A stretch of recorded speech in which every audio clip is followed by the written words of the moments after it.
ನಾರಾಯಣಹಳ್ಳಿ ಹಾಲು ಉತ್ಪಾದಕ ಸಹಕಾರ ಸಂಘದ ಬಹುಶಃ ಒಂದು ಅವಧಿ ಮುಗಿದಿದೆ. ಈ ಒಂದು ಸಂಘ ಸ್ಥಾಪನೆ ಆಗಿದ್ದು 5 ವರ್ಷ ಆಗಿದೆ.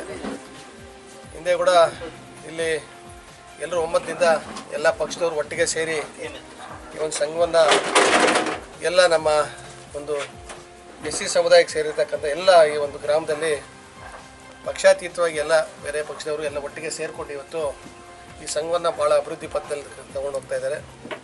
ಅದೇ ರೀತಿ ನಮ್ಮ ಸಚಿವರು, ಜಿಲ್ಲಾ ಉಸ್ತುವಾರಿ ಸಚಿವರ ಆಶೀರ್ವಾದದಿಂದ ಮತ್ತು ಕೋಲಾರ ಚಿಕ್ಕಬಳ್ಳಾಪುರ ಹಾಲು ಒಕ್ಕೂಟ ವಿಭಜನೆ ಆದಮೇಲೆ ಹೊಸದಾಗಿ ಏನು ಚಿಕ್ಕಬಳ್ಳಾಪುರ ಹಾಲು ಒಕ್ಕೂಟ ಈಗ ಪ್ರಾರಂಭ ಆಗಿದೆಯೋ ಈಗಾಗಲೇ 1 ತಿಂಗಳು ಮುಗಿದಿದೆ ಹೊಸ ಆಡಳಿತ ಮಂಡಳಿ ಬಂದು.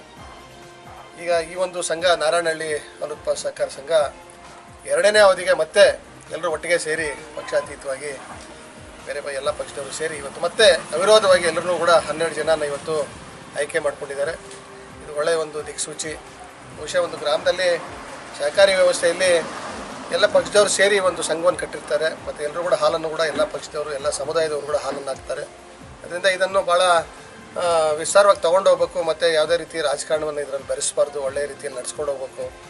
ಮತ್ತು ಇವತ್ತು ರೈತರ ಜೀವನಾಡಿ ಏನು ಹಾಲು ಉತ್ಪಾದನೆ ಇದೆಯೋ ಇದನ್ನು ಈ ಒಂದು ಭಾಗದಲ್ಲಿ ಹಿಂದೆ ಸಂಘ ಇರಲಿಲ್ಲ. ಈ ಗ್ರಾಮದಲ್ಲಿ ನಾನೇ 2ನೇ ಅವಧಿಯಲ್ಲಿ ನಾನು ನಿರ್ದೇಶಕನಾಗಿದ್ದಾಗ ಇಲ್ಲಿ ಎಲ್ಲರೂ ಕೂಡ ಇಲ್ಲಿ ನಮ್ಮ ಗ್ರಾಮ ಪಂಚಾಯತಿ ಸದಸ್ಯರಾದಂಥ ಮನೆಂಕಪ್ಪನವರು ಬೇರೆಯವರೆಲ್ಲ ನನಗೆ ಒತ್ತಾಯ ಮಾಡಿದ್ರು. ವೆಂಕಟೇಶಣ್ಣವರು ಹಿರಿಯರು, ಗ್ರಾಮದೆಲ್ಲ ಹಿರಿಯರು ಕೂಡ ನಮಗೊಂದು ಎಲ್ಲ ಎಸ್.ಸಿ ಸಮುದಾಯದವ್ರು ನಾವು ಜೀವನ ಪೂರ್ತಿ ಕೂಲಿ ಮಾಡ್ಕೊಂಡೆ ಬದುಕ್ತಾ ಇದ್ವಿ, ನಾವು ಸ್ವಾವಲಂಬಿಗಳಾಗಿ ಬದುಕಬೇಕಾದ್ರೆ ನಮಗೊಂದು ಸಂಘವನ್ನು ಸ್ಥಾಪನೆ ಮಾಡಿಕೊಡಿ ಅಂತ ಕೇಳಿದಾಗ ನಾನು ನಮ್ಮ ನಾಯಕರಾದಂಥ ಸುಧಾಕರ್ ರೆಡ್ಡಿ ಅವ್ರು ಕೇಳ್ಕೊಂಡಾಗ ಅವರು ಕೂಡ ಇಲ್ಲ, ಅಲ್ಲಿ ಮಾಡಬೇಕಾಗ್ತದೆ, ಅವರು ಕೂಡ ಸ್ವಾವಲಂಬಿಗಳಾಗಿ ಬದುಕಬೇಕಾಗ್ತದೆ, ಅವ್ರ ಜೀವನ ನಡೆಸಬೇಕಾಗ್ತದೆ ಅಂತ ಹೇಳಿದ ಮೇಲೆ ಮತ್ತೆ ಸಂಘ ಸ್ಥಾಪನೆ ಮಾಡಿದ್ರು. ಎಲ್ಲರ ಸಹಕಾರದಿಂದ ಭಾಳ ಚೆನ್ನಾಗಿ ನಡ್ಕೊಂಡು ಬರ್ತಾಯಿದೆ ಇವತ್ತು.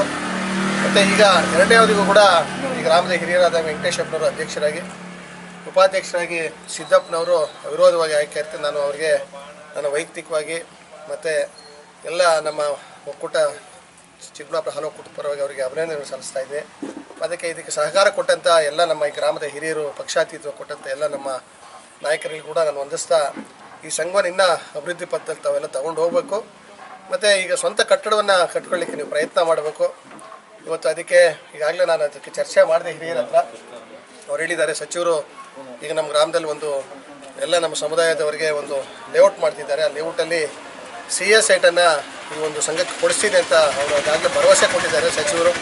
ಅದರ ಮುಖಾಂತರ ಈ ಸೊತ್ತಾದಮೇಲೆ ಈಗೇನು ಒಕ್ಕೂಟದಿಂದ ಬರ್ತಕ್ಕಂಥ 3.5 ಲಕ್ಷ, ಕರ್ನಾಟಕ ಹಾಲು ಮಹಾಮಂಡಲ ಬರ್ತಕ್ಕಂಥ 4.5 ಲಕ್ಷ, ಮತ್ತು ನಮ್ಮ ಶ್ರೀ ಕ್ಷೇತ್ರ ಧರ್ಮಸ್ಥಳದಿಂದ ಬರ್ತಕ್ಕಂಥ 1 ಲಕ್ಷ 1.5 ಲಕ್ಷ ಹಣವನ್ನು ಅವ್ರು ಕೊಟ್ಟು ಸ್ವಂತ ಕಟ್ಟಡ ಕಟ್ಕೊಳ್ಳಿಕ್ಕೆ ಒಂದು ಪ್ರಯತ್ನ ಮಾಡ್ತೀವಿ. ಅದನ್ನೆಲ್ಲ ಕೂಡ ಮುಂದಿನ ದಿವಸಗಳಲ್ಲಿ ಈಗೇನು ಅಧ್ಯಕ್ಷರು ಮತ್ತು ಉಪಾಧ್ಯಕ್ಷರು ಮತ್ತು ಆಡಳಿತ ಮಂಡಳಿ ಅದಕ್ಕೆ ಸೂಕ್ತ ನಿರ್ಧಾರವನ್ನು ತಗೊಂಡು ಒಳ್ಳೆ ಕಟ್ಟಡ ಕಟ್ಕೋಬೇಕು. ಮತ್ತು ಎಲ್ಲ ರೈತರು ಎಲ್ಲ ಏನಿಲ್ಲ ಪಾಪ ಸಮುದಾಯದವರು ಇದ್ದಾರೋ, S.C ಸಮುದಾಯದವ್ರಲ್ಲೂ ಸ್ವಾವಲಂಬಿಗಳಾಗಿ ಬರ್ತಕ್ಕಂಥ ಅವಕಾಶವನ್ನು ನಾವೆಲ್ಲ ಸೇರಿ ಮಾಡಿಕೊಡ್ಬೇಕು. ಅವರಿಗೆ ಇನ್ನೂ ಹೆಚ್ಚಿನ ಹಾಲು ಉತ್ಪಾದನೆ ಮಾಡ್ಕೋಬೇಕು. ಅವರ ಒಂದು ಕುಟುಂಬಗಳ ಶ್ರೇಯಸ್ಸು, ಅವ್ರ ಮಕ್ಕಳ ವಿದ್ಯಾಭ್ಯಾಸ, ಅವರು ಆರ್ಥಿಕವಾಗಿ ಸಬಲರಾಗಬೇಕು, ಸದೃಢರಾಗಬೇಕು ಅಂತ ಒಂದು ಪ್ರಯತ್ನವನ್ನು ನಾವು ಮಾಡಬೇಕಾಗ್ತದೆ, ಮಾಡ್ತಾಯಿದ್ದೀವಿ ಅದನ್ನು. ಅದರಿಂದ ಎಲ್ಲ ಈಗೇನು ನಿರ್ದೇಶಕರಾಗಿ 12 ಜನ ಆಯ್ಕೆ ಆಗಿದ್ದಾರೆ ಅವರೆಲ್ಲರೂ ಕೂಡ ಇನ್ನೊಮ್ಮೆ ನಾನು ಶುಭ ಕೋರ್ತಾ ಈ ಒಂದು ಚುನಾವಣೆಯ ಪ್ರಕ್ರಿಯೆಯಲ್ಲಿ ನಾನು ಕೂಡ ಭಾಗವಹಿಸಿ ಎಲ್ಲ ಶುಭ ಹಾರೈಸಿದ್ದೀನಿ.